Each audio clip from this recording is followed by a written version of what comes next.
El cristianismo dice que Jesús se sacrificó y murió por los pecados de la humanidad. ¿Por qué esta creencia es errónea?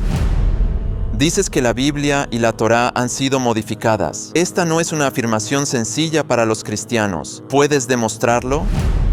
Como musulmán, también crees que Jesús nació sin padre y que devolvió la vida a los muertos. Son hechos muy extraordinarios. ¿No son razones suficientes para llamarle deidad? Entonces, ¿cómo sabes que el Corán tampoco ha sido modificado? Han pasado siglos desde entonces, ¿verdad? As-salamu alaykum, hermano Muhammad Hijab. Gracias por aceptar nuestra invitación. Hoy en este concepto de contrainterrogatorio, preguntaremos algunas preguntas frecuentes sobre el cristianismo. No somos cristianos, por supuesto, pero transmitimos sus preguntas difíciles para que la verdad salga a la luz. Pero tengas cuidado, esto no es el Speaker's Corner. Hacemos preguntas más serias y difíciles. Si estás preparado, comencemos. Sí, estoy preparado. Los cristianos creen que Jesús es Dios, pero el Islam lo acepta como profeta. ¿Es Jesús realmente mencionado en la Biblia como Dios o se le describe de la misma manera que lo hace el Islam? Entonces no creemos que la Biblia tenga autoridad. Creemos que hay restos de verdad en ella, pero ha sido corrompida y cambiada. No creemos que la Biblia que tenemos hoy en día sea algo que sea una autoridad desde esa perspectiva. Y eso puede verse por diferentes autoridades académicas comparando y contrastando los diferentes evangelios. El evangelio de Juan, por ejemplo, parece tener una cristología más elevada que otros evangelios. Hay algunas indicaciones de otros escritores evangélicos de que Jesús podría ser divino, pero Jesús mismo no dice eso en absoluto, de hecho, en los evangelios. Pero, sea como fuere, en realidad no nos importa, aunque viniera y dijera en los evangelios que era Dios, porque no creemos en la autenticidad de ese documento. Pero diríamos que por encima de todo eso está el hecho de que Jesucristo no puede ser Dios por necesidad lógica. Es decir, no importa si la Biblia lo dijo o cualquier otro libro lo dijera, porque de todas formas no se puede tener un Dios hombre, no se puede tener un ser ilimitado limitado. Así que no importa qué libro dijo esto, es falso. Y por eso creo que cualquiera que sepa la definición de Dios y la definición de Jesucristo y de ser humano, no puede juntar estas dos cosas, no importa qué libro lo diga. Si Jesús no se llamó a sí mismo deidad, como tú dices, entonces, ¿cómo pudo surgir esta creencia? ¿Cómo pudieron convertir a un profeta en un Dios? Hubo una clara motivación desde el principio del Imperio Romano, cuando el cristianismo se convirtió en una religión en el Imperio Romano. El año 313 estaba Constantino, que realmente hizo legal creer en el cristianismo y después difundió el cristianismo. Y otras personas, otros gobernantes difundieron el cristianismo, como Teodosio II, y otros. Se puede ver un claro desarrollo histórico y cómo, por ejemplo, las creencias de los paganos y las creencias politeístas y panteístas de los romanos de la mitología griega se incorporaron a los marcos cristianos. Y había una motivación política para ello, que es que Constantino y otros querían hacer del cristianismo una religión más apetecible para esta gente. Y entonces, ¿cómo pudo ser que Jesús se convirtió en coigual y coeterno como Dios en una persona? ¿Y cómo puede ser que el Espíritu Santo tuviera el mismo estatus? Puedes ver un claro desarrollo histórico que ocurrió a partir de lo que se llama subordinacionismo, hasta que se tuvieron los tres dioses coiguales, coeternos, a finales del siglo IV. ¿Y cómo pudo ocurrir? Bueno, podría ser cuando tienes una fuerte autoridad política en el Imperio Romano y una clara motivación política y sociológica, y cuando se combinan esos factores con las pruebas que tenemos de materiales de fuentes primarias, está bastante claro cómo puede ocurrir eso. El cristianismo dice que Jesús se sacrificó y murió por los pecados de la humanidad. ¿Por qué esta creencia es errónea? Esta creencia es errónea por diferentes razones, por motivos muy básicos y lógicos. Si piensas en la creencia cristiana, nos están diciendo efectivamente que has nacido en el pecado original, porque Adán comió del árbol. Así que naces en pecado porque Adán comió del árbol, y entonces ese pecado te es quitado porque Jesús murió en la cruz. Así que efectivamente se te da el pecado y es quitado de ti, de dos personas. Todo lo que tienes que hacer es creer en esta historia. Eso me parece una afrenta a la responsabilidad individual, porque la religión del Islam no funciona de esta manera. Declara que eres responsable de tus propios actos. Lo que la religión del cristianismo te dice es que tienes un pecado por ninguna acción tuya y se te quitará ese pecado por ninguna acción tuya. Entonces decimos que esto no tiene sentido. ¿Y cómo puede ser que un Dios de todos modos muera en una cruz? Esto no tiene sentido. ¿Qué significa que un Dios muera en la cruz? Entonces todas estas proposiciones, por mucho que uno quiera argumentar, a pesar de eso, son históricas y están atestiguadas y hay testimonios y lo que sea. El argumento del otro lado es, francamente, incluso si ese fuera el caso, sigue siendo lógicamente incoherente. Así que es inaceptable, francamente. Como musulmán, ¿también crees que Jesús nació sin padre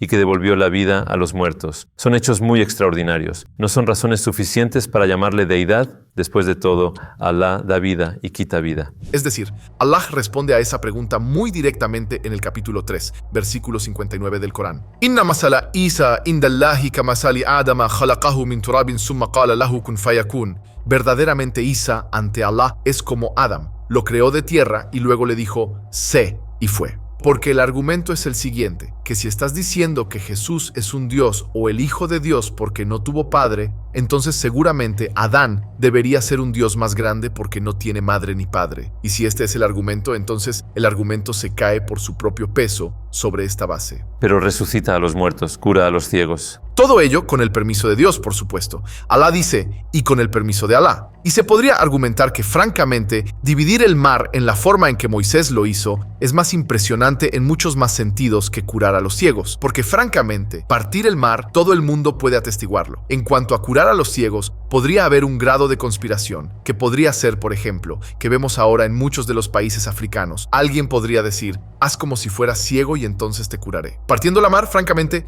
socava eso de una manera más significativa. Así que yo diría, si estás usando milagros para tratar de probar la deidad de Dios, de Jesucristo, entonces, francamente, puedes hacer lo mismo con Moisés en un nivel superior. Dices que la Biblia y la Torá han sido modificadas. No se trata de una afirmación sencilla por cristianos. ¿Puedes probarlo? Para serte sincero, la prueba de ello está en lo que se llama crítica textual. Ahora, esto se ha convertido en un campo de los estudios bíblicos, o un subcampo de los estudios bíblicos, que ahora se enseña en todas partes de la academia occidental, y existe casi consenso, o de hecho, hay consenso entre los eruditos del cristianismo, no del islam, que ha habido cambio, interpolación y corrupción. De hecho, este era el nombre de uno de los libros de Bruce Metzger, un libro muy famoso que hablaba de la corrupción de la Biblia. Es algo de lo que todo el mundo da fe, y la pregunta es, ¿dónde está la cadena de narración? ¿Dónde está el vínculo entre Jesús y los escritores de los evangelios? Porque hay un cierto grado de anonimato y son anónimas, estas personas son anónimas. No sabemos quiénes son y no existe ningún vínculo entre ellos y hay casi 100 años entre ellos, tanto que es interesante. E.P. Sanders, que escribió un libro titulado La figura histórica de Jesús, dijo que si eliminas los evangelios y eliminas las pruebas cristianas, te quedas casi sin pruebas de su existencia siquiera, de Jesucristo. Así que faltan pruebas de la existencia de Jesús, excepto lo que dicen Tácito y Josefo. Y el mismo Josefo, que era un filósofo judío o historiador judío, fue acusado él, o las interpolaciones de sus obras, fueron acusadas de haber sido puestas ahí. La cuestión es que, francamente, tenemos pruebas débiles del cristianismo y el mecanismo de conservación del cristianismo ha fracasado. De eso no hay duda, según el consenso de todos los eruditos. ¿Puedes probar también que estos libros han sido corrompidos a partir de los propios libros, quizás a través de contradicciones? Por supuesto, y ese es un punto muy bueno, porque lo encontrarás especialmente en... Por ejemplo, tomemos uno de los más profundos y más significativos principios centrales del cristianismo, la crucifixión, la resurrección. Basta con mirar los relatos de la crucifixión en Mateo, Marcos y Lucas y compararlas entre sí. Encontrarás un sorprendente nivel de contradicciones. Y no solo eso, hay contradicciones en muchos niveles diferentes en los propios evangelios. Eso mirando el Nuevo Testamento. Y el Antiguo Testamento también está lleno de contradicciones. Y te daré un ejemplo porque lo estoy mencionando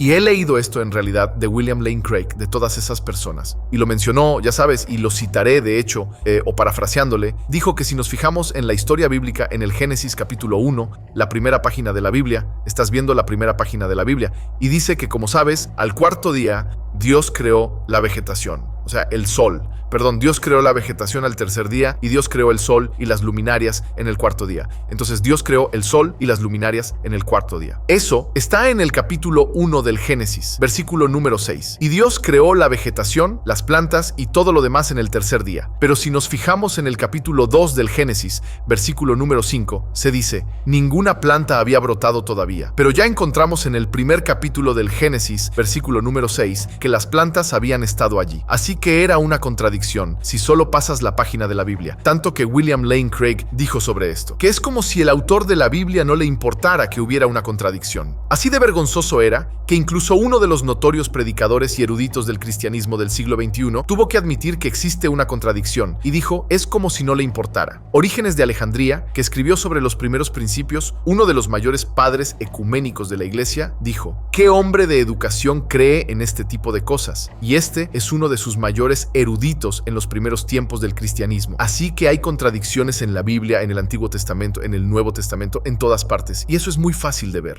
¿Ellos no ven estas contradicciones? ¿Por qué siguen creyendo en ello? Ellos ven estas contradicciones. Y creo que la forma en que intentan sortearlo hoy en día es lo que se llama espiritualizar el texto. Entonces dicen que todo es una metáfora porque ya no pueden vivir con estas contradicciones. No pueden soportarlas. Así que tienen que decir, esto es solo lenguaje metafórico. Eres un literalista, ya sabes. Y por supuesto, si miras los primeros tiempos del cristianismo, aparte de lo que se llama la escuela alejandrina, donde tienes a Orígenes de Alejandría, ya mencionado, como Filón, su maestro judío, no encuentras este tipo de creencia entre las escuelas de Antioquía y otros lugares del cristianismo primitivo. Cuando estaban escribiendo lo que se llaman las homilías y la exégesis, o las tafasir, interpretaciones de su Biblia, ellos no lo tomaban así. Incluso Agustín, que escribió un libro llamado Contra la interpretación literal del Génesis, no tiene una interpretación metafórica en la forma en que quieren que tengamos con estos versos. Algunos versos, por ejemplo, Orígenes de Alejandría, incluso metaforizó versos que tienen que ver con la guerra y la matanza, porque le parecían tan aborrecible que tuvo que metaforizarlo.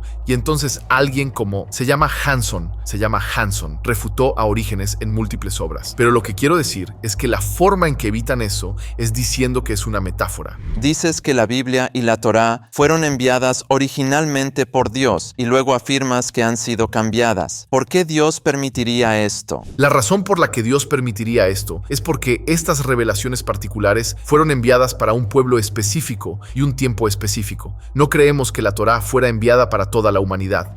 Asimismo, no creemos que el evangelio que fue originalmente enviado a Jesucristo estaba destinado a todas las personas de todos los tiempos. Creemos que el Corán fue el único libro realmente enviado para todas las personas y todos los tiempos, acompañado de la sunna del profeta Muhammad sallallahu alaihi wasallam. Así que no había una necesidad inminente de que toda la humanidad tuviera estas revelaciones realmente preservadas. Y por eso, esto se indica en el significado del versículo en el Corán, "Bimastufizu min kitabillahi wa kanu alaihi shuhada", que básicamente significa que se les confió la conservación de estos libros, es decir, los rabinos y el clero de la antigüedad, y ellos fracasaron aunque fueron testigos de ello. En otras palabras, comparando eso con lo que Allah subhanahu wa ta'ala dice en el Corán sobre el Corán en Inna nahnu nazzalna la dhikra wa inna lahu lahafidhun, Él mismo lo preservará. Hay una clara diferencia, y la diferencia es justificada por el hecho de que estos libros fueron específicos para su pueblo y su tiempo, y el Corán fue enviado para toda la gente en todos los tiempos. ¿Cuál es la diferencia entre la documentación y la narración del Evangelio y el Corán?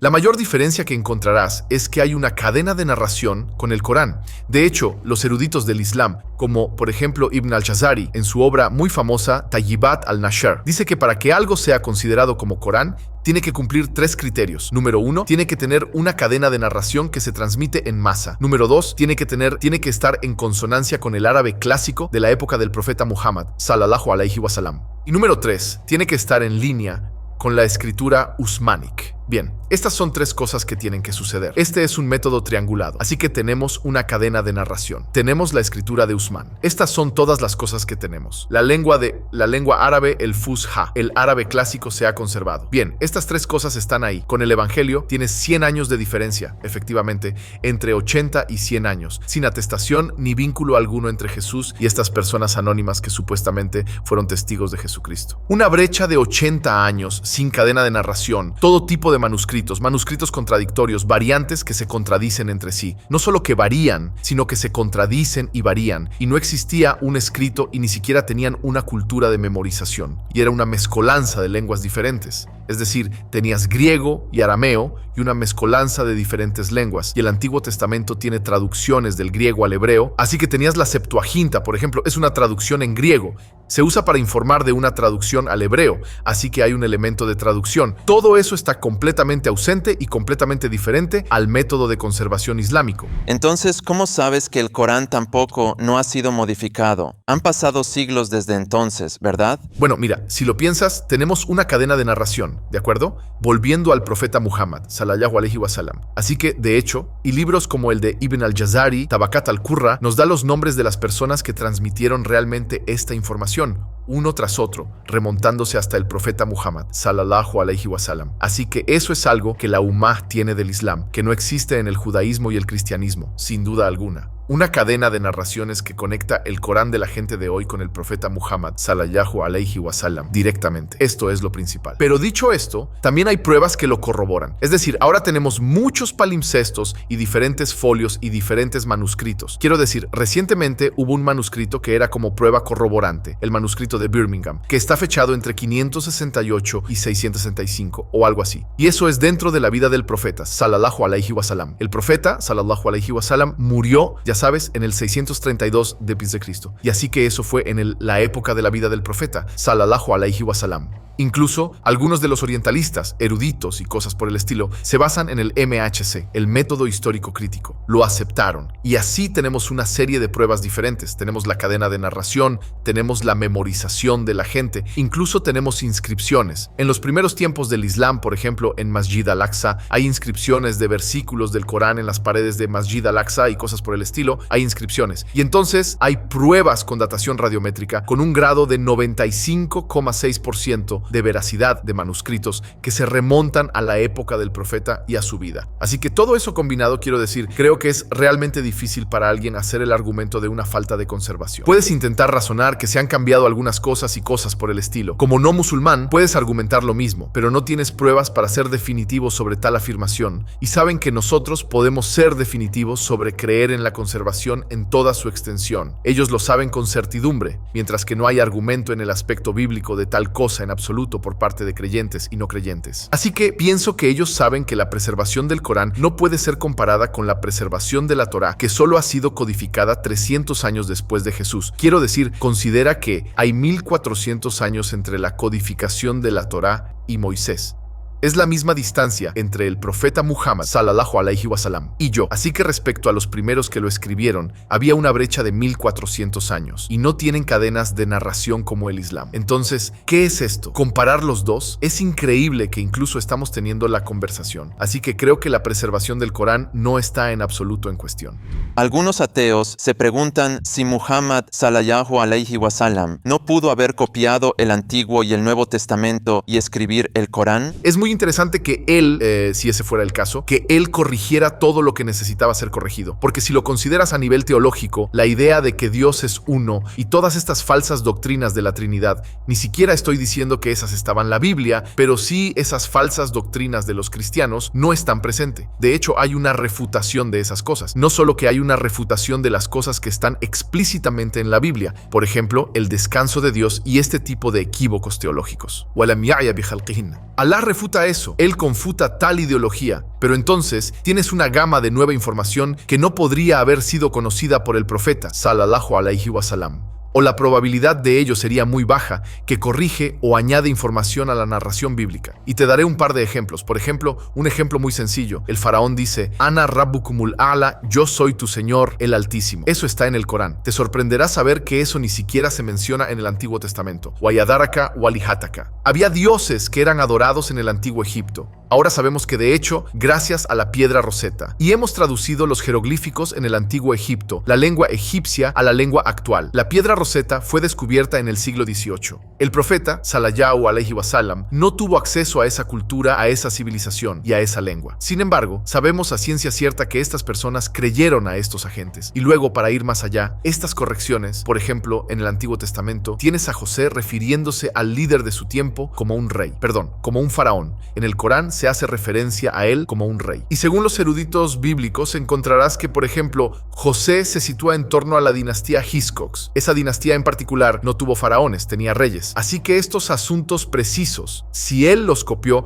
¿cómo pudo arreglar todos estos asuntos? Él está copiando y arreglando. Eso significaría que es un editor, es un historiador. Fue a Egipto, excavó cosas arqueológicas. Y tengo tantos ejemplos de correcciones que son muy claras, que arreglan, por ejemplo, contradicciones o arreglan inexactitudes históricas o sistemas de creencias teológicas. Así que el hecho de que el Corán actúe como muhaimin, autoridad final, de una manera que puede entenderse hoy en día, es algo que constituye una prueba definitiva de que esto no fue así, aunque sí tenía una fuente original, y ciertamente hay similitudes en el Corán y la Biblia y cosas por el estilo. Creemos porque proviene de la misma fuente, de Alá. No fue copiado, porque si fue copiado, entonces, ¿cómo podría corregirse?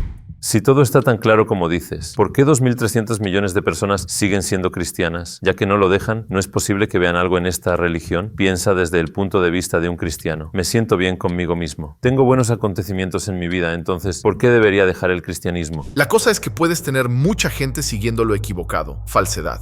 Hubo un tiempo en la historia en que la gente creía que la Tierra era plana y la gente aún lo hace. Digo que solo porque mucha gente crea en algo no lo convierte en verdad. Así que, en cierto sentido, es una suposición falsa. Pero sigamos con eso. Por el bien del argumento. Creemos que muchos de ellos no han sido expuestos al mensaje del Islam de todos modos. Y cuando expones a esas personas al Islam, muchos de ellos se convierten, francamente. Por eso creemos que no serán castigados hasta que realmente reciban el mensaje. Pero para responder directamente a tu pregunta, hay mucha gente que abandona el cristianismo porque no han resistido la prueba del tiempo. Y especialmente en Occidente se está convirtiendo, quiero decir, ahora es una religión minoritaria en el Reino Unido. Se ha convertido en una religión minoritaria. Por primera vez en 2000 años, efectivamente, o 1500 años desde que el cristianismo se extendió en el Reino Unido, es una religión minoritaria por debajo del 50%. Así que la gente está abandonando esa religión porque no tiene la característica atemporal, ya que respecto a la teología, en la orientación, en los aspectos clave, no ofrece nada más que liberalismo. De hecho, mucha gente entra en el liberalismo como sustituto de esta religión. Así que para responder a tu pregunta, creo que ante todo hay un error de denominación, una suposición falsa, que es que si mucha gente sigue algo que debería ser cierto, o que podría ser verdad, o que hay algo de verdad en ello. Creemos que hay algo de verdad en ello. El cristianismo tiene muchas cosas buenas, no lo descartamos por completo, pero la verdad no está del todo ahí, y para que alguien crea en el cristianismo, tendrían que hacer sacrificios a su lógica.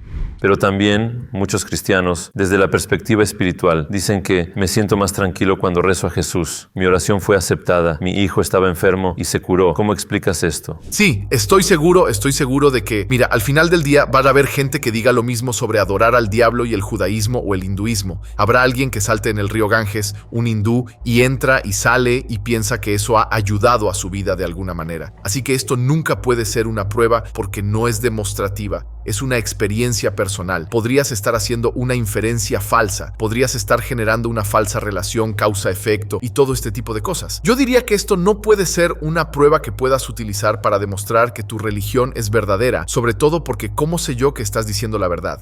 De acuerdo, entendemos que el cristianismo está equivocado. Entonces, ¿cómo sabemos que el Islam está en lo cierto? ¿Cuál es la prueba de ello? Hay muchas pruebas que demuestran que el Islam es verdadero. Una de ellas es el sistema básico de creencias, la teología, que es creer en adorar a un solo Dios. Con solo creer en eso, se salvan todas las demás grandes religiones del mundo, porque la forma en que hay un respetable monoteísmo, creer en un solo Dios, es la más coherente y la mejor explicación con el mayor alcance explicativo y justificable. Eso explica.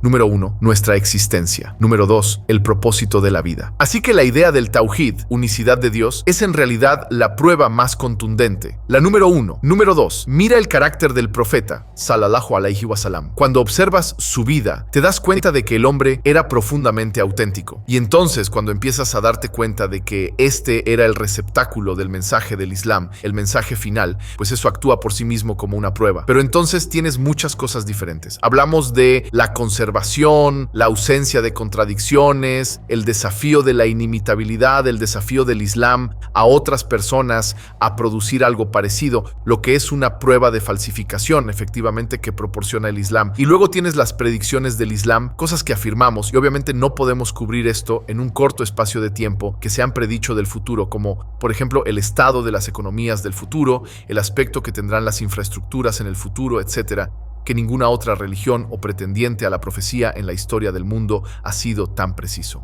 Y así, con ese nivel de frecuencia y sofisticación. Luego tenemos los aspectos históricos de, como acabo de mencionarlo en la otra pregunta, donde estamos hablando de cómo la historia es siendo descrita de una manera que es consistente con la forma en que los historiadores encuentran las nuevas historias a las que el profeta, sallallahu alaihi wasallam, realmente no tenía acceso de esa manera. Y luego tienes, por ejemplo, la forma en que el Islam habla de fenómenos naturalistas de una manera que puede concebirse de la gente del pasado y también de la gente del presente de una forma muy atemporal, a diferencia de como lo hace la Biblia, hablando de, por ejemplo, que las plantas fueron creadas antes que el sol y cómo podrían sobrevivir sin la fotosíntesis. No lo sé, parece que el autor de la Biblia en este pasaje en particular necesitaba volver a la escuela, siento decirlo. Entonces tienes cosas como esas. Y así seguimos hablando de esa manera hasta que nos damos cuenta el Corán es realmente férreo. Es el patrón oro, no hay nada que pueda superarlo.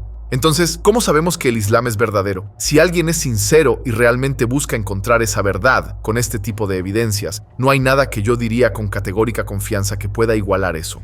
¿Sabes que muchos cristianos tienen esta relación amorosa con Jesús y María? La paz sea con ellos. Cuando se conviertan en musulmanes, ¿abandonarán a estas personas? Cuando se conviertan en musulmanes, no abandonarán a estas personas. Los estarían comprendiendo y amando de la manera apropiada y adecuada. Sabrían quiénes son realmente. Porque no puedes amar a alguien que no conoces. Tienes una falsa o comprensión ilusoria de lo que son. Si crees que un hombre es Dios, entonces no sabes de qué se trata, de lo que realmente ellos pretendían ser. Entonces creemos que Jesucristo era el Mesías y que fue uno de los hombres más grandes que vivieron en la tierra. Pero no creemos que fuera Dios o el Hijo de Dios. Tener este sistema de creencias y luego saber y seguir a Jesús sobre esas bases y amándole por ello, eso revigorizaría y restablecería una relación que alguien pueda tener con Jesucristo y que no podrían tener de otra manera si tienen esta imagen ilusoria de que es un hombre Dios. Lo mismo con María, que en realidad creemos que es la persona superior, la mujer más elevada en toda la historia islámica, de toda la historia de hecho. Así que realmente, cuando lo piensas así, entonces ¿cómo podrías no tener una relación con estas dos figuras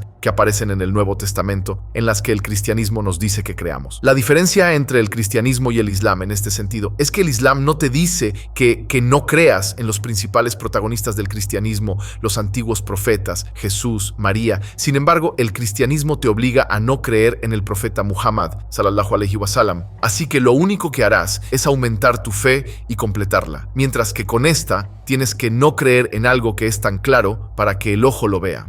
Algunos cristianos piden que cuando miramos la vida de Jesús no hay guerra, solo hay temas de paz. Pero cuando miramos la vida del profeta Muhammad, vemos guerra y violencia. ¿Cómo les responderías? Diría que es una idea falsa, porque, mira, quiero decir, no olvides que los cristianos creen que Jesús es parte de la Trinidad y por lo tanto fue el autor del Antiguo Testamento. Así que cuando se dio una orden en el libro de los Números, capítulo 31, versículo 18, de ir a matar al pueblo y aniquilarlo y tomar a las jóvenes para vosotros y así sucesivamente, ya sabes, como propiedad sexual. Eso fue en realidad una orden según este sistema de creencias que fue ordenado por Jesucristo. Ahora no puedes decir que Él estaba separado de la Trinidad porque el autor del Antiguo Testamento es Jesús, es el Espíritu Santo, es el Padre. Los tres son autores de esto porque están todos juntos siendo los autores de esto. Así que Él ordena a la gente de matar a los jóvenes, a los pueblos, etc. Y luego cuando viene en el libro del Apocalipsis, Él vuelve, encontrarás que mata a Jezabel, la prostituta, y Él hace eso. Así que esta idea de que Él era una especie de figura pacífica es un análisis falso. Y el hecho de que estén comparando Jesús y Muhammad, de todos modos, te muestra su debilidad y su sumisión y su inseguridad y su fragilidad a causa de que, ¿por qué comparan a alguien consideran un Dios con alguien a quien nosotros consideramos un profeta? ¿Por qué no comparan a Jesús con Alá? Recuerda que creemos que Alá es un Dios, así que debería ser Dios por Dios, no debería ser Dios por profeta. Dicho esto, incluso si se llega tan lejos, la diferencia entre Muhammad sallallahu alaihi wasallam y Jesucristo era que Muhammad sallallahu alaihi wasallam tenía autoridad política. Según sus testimonios, Jesucristo no tenía autoridad política. De hecho, fue azotado y crucificado y humillado, según ellos. Según nosotros no lo fue, pero según ellos fue azotado y humillado. No fue probado con autoridad política y es puesto a prueba con la autoridad política cuando vuelva, pues el hecho de matar a las prostitutas y buscando venganza, así que es una evaluación falsa. Es como comparar las acciones de un prisionero con las de un rey y decir, pues este es mucho más misericordioso que aquel. Bueno, este es como, no, porque esta persona tiene un análisis diferente de todos modos a aquel en primera instancia. Así que por todos estos motivos y más, creo que la pregunta es totalmente confusa. Y creo que los que hacen esta afirmación no pueden realmente vivir de acuerdo con los llamados principios del cristianismo de todos modos. Así que abofetea tu mejilla y te daré mi otra mejilla para abofetear. Esas personas, cuando se trata de debates religiosos, son pacifistas, pero cuando se trata de la pragmática de la vida política y social, están más cerca de nosotros de lo que les gustaría admitir. Si todos los cristianos del mundo te escucharan durante 60 segundos, ¿qué les dirías? Sé que eres un tipo serio, pero trata de ser emocional esta vez. Les diría, miren, un mensaje a mis amigos cristianos. Sé y sabes que desde que eras un niño y escuchaste la idea de que Dios es un hombre de tus padres o de tu escuela dominical o de quien quiera que te haya contado este sistema de creencias, lo cuestionaste y tuviste razón en cuestionarlo. Tienes razón en cuestionarlo. ¿Por qué? Porque no tiene sentido. Dios, que es infinito en sabiduría y poder y conocimiento y fuerza, no puede ser infinito y finito al mismo tiempo. No puede ser a la vez ilimitado y limitado al mismo tiempo. Tienes derecho a hacerlo. Eres correcto en cuestionarlo. Cuando te dijeron de joven que el Padre es Dios, el Hijo es Dios y el Espíritu Santo es Dios, y tú como un niño de 7 años pones 3 dedos arriba y entonces te dicen que esto en realidad significa uno, y levantas la ceja ante esa idea. Haces bien en levantar la ceja, porque es una proposición ridícula. Ya no necesitas creer en esto. Ya no necesitas soportar esta contradicción. Puedes aliviarte de soportar esta contradicción y creer en Dios en su unicidad. Como dice el Corán, Wala takulu salasa. No digas 3.